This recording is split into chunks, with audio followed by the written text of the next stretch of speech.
In this video, I'm going to show you how to do the screen recording in Motorola mobile phones with the inbuilt option. This is very useful to share anything with anybody on your mobile phone instead of texting. Follow the steps that I'm going to show you now to avoid the confusions and errors.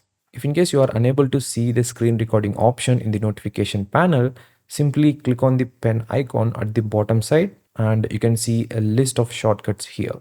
Now drag and drop the screen recording option to the control panel and that's it. You can easily access now from the notification panel. Next, if you press and hold this screen record option, it will open the settings to adjust. The first option is avatar size. That means if you want to record your face using the front camera or not. Even you can choose how big or small it should be displayed on the screen. The next option is resolution. You can choose either 1080p or 720p. Below that, you can see the FPS option. You can choose either 30, 60 or dynamic. Dynamic is nothing but it changes according to the scenario. Below that, the recording time limit option is also there where you can choose whatever you want. I keep it unlimited all the time. Next, the file size limit option is also there. This also I keep it as unlimited. And the final option is show or hide the touches on the screen.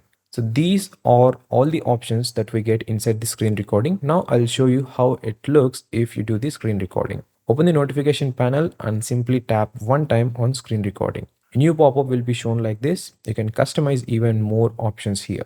The first is recording type, meaning whether you want to record the full screen or a single application. Below that, the audio recording option is there where you can choose both mic and system sounds or separately, or you can mute it as well. Next, the camera option is there. If you enable this and record, it will open the front facing camera and record your face. Since I selected application, that is why it is asking which app I want to record. Once the recording starts, you can see some more controls here as well as the timer. You will get an pen icon where you can draw and show in the video, and even if you want, you can change the color as well. If you want to undo all the things, you can simply do it like this. Even you can enable or disable the voice and video even after starting the recording. Next, you can see the timer, and at the top you can see the play or pause and stop button. And that's it guys. This is how you can do the screen recording on your Motorola mobile phone. Don't forget to like and share this video so that we can reach to more Motorola users like you. Also, subscribe for more tips and tricks followed by different gadget and mobile reviews on this channel.